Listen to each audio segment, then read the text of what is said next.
Lors de la conférence de Yalta, en février 1945, Winston Churchill, Franklin Roosevelt et Joseph Staline décident que l'Allemagne et Berlin seront occupés après la guerre et divisés en 4 zones. Ils décident que des élections libres seront organisées dans les pays libérés des nazis et de créer l'ONU. À la fin de la guerre, les Américains redoutent la présence militaire soviétique dans les pays d'Europe de l'Est et l'absence d'élections démocratiques dans ces pays occupés.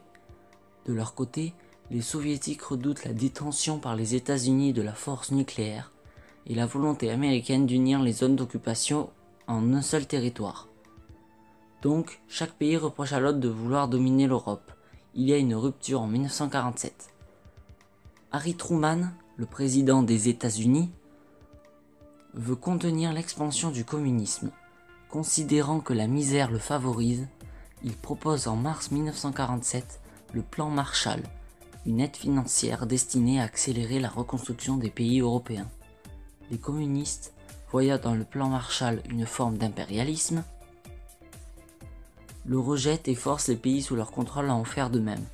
L'Europe se divise alors en 2 blocs, séparés par le rideau de fer.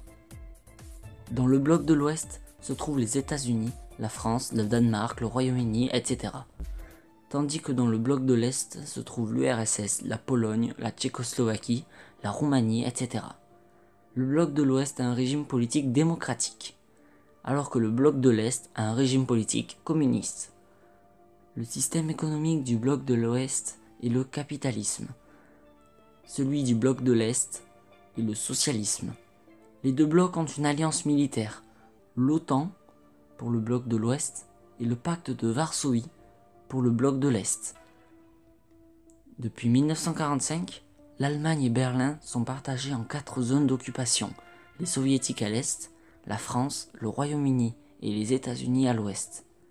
En 1948, Staline décide de s'emparer de Berlin-Ouest et organise un blocus.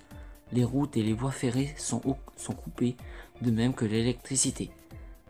Un pont aérien est mis en place pendant 318 jours. Le blocus est levé en 1949. La même année, 2 Allemagnes sont créées. La RDA à l'Est avec comme capitale Berlin-Est et la RFA à l'Ouest avec comme capitale Bonn. Entre 1949 et 1961, plus de 2 millions d'Allemands de l'Est fuient vers l'Ouest en passant par Berlin-Ouest, seul territoire démocratique en pleine Allemagne de l'Est. En août 1961, Moscou donne l'ordre de construire un mur qui coupe la ville en 2.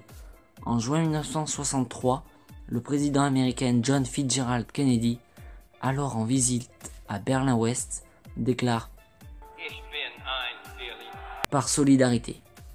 Pour lui, le mur montre la faillite du système soviétique. Le mur de Berlin tombe dans la nuit du 9 au 10 novembre 1989 et en octobre 1990, l'Allemagne est réunifiée avec une seule capitale, Berlin. En janvier 1959, les communistes de Fidel Castro chassent le dictateur Batista soutenu par les États-Unis et prennent le pouvoir à Cuba. Castro craint un nouveau débarquement de la part des États-Unis car ces derniers ont déjà fait une tentative de débarquement avec des exilés cubains en avril 1961 dans la baie des Cochons, mais qui s'est fini par un échec. Fidel Castro se rapproche alors de l'URSS, qui installe alors des rampes de lancement de missiles nucléaires sur l'île de Cuba. Un avion espion américain U-2 repère les rampes de lancement dont les missiles menacent en particulier la ville de Washington. Le président américain de l'époque, John Fitzgerald Kennedy, décide d'instaurer un embargo sur l'équipement militaire offensif acheminé vers Cuba. Il menace l'URSS de guerre en cas de refus d'obéir. Khrouchtchev, le dirigeant soviétique de l'époque, annonce le 28 octobre 1962 qu'il va retirer les bases de lancement situées à Cuba en échange de la promesse des États-Unis de ne pas envahir Cuba. Cette décision ne satisfait pas Fidel Castro qui aurait peut-être, supposons-le, voulu envoyer les missiles sur les villes américaines. Un an plus tard, en novembre 1963, JFK meurt, assassiné dans sa voiture à Dallas. Juste après la crise de Cuba, il y a une période d'apaisement appelée la période de détente qui durera jusqu'en 1975.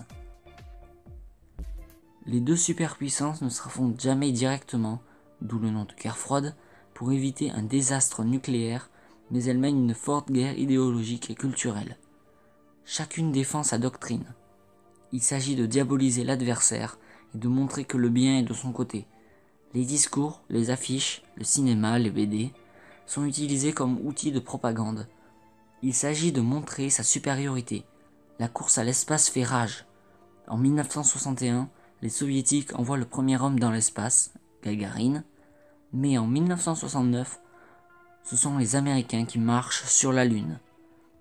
Le sport devient également un enjeu politique, notamment lors des Jeux Olympiques.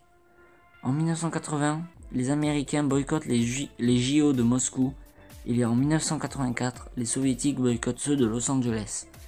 Les rencontres États-Unis-URSS sont très tendues et le vainqueur utilise le résultat comme signe de supériorité. À partir de 1985, Mikhail Gorbatchev dirige l'URSS. Il annonce un apaisement et signe un accord de désarmement avec les États-Unis en 1987. Il lance également des réformes politiques, la glasnost, pour ramener son pays vers la démocratie, et des réformes économiques, la perestroïka, qui doivent supprimer la collectivisation.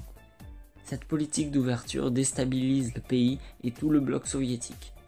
Le mur de Berlin s'effondre en 1989. Les pays de l'Est quittent le bloc entre 1989 et 1990. Gorbatchev démissionne le 25 décembre 1991.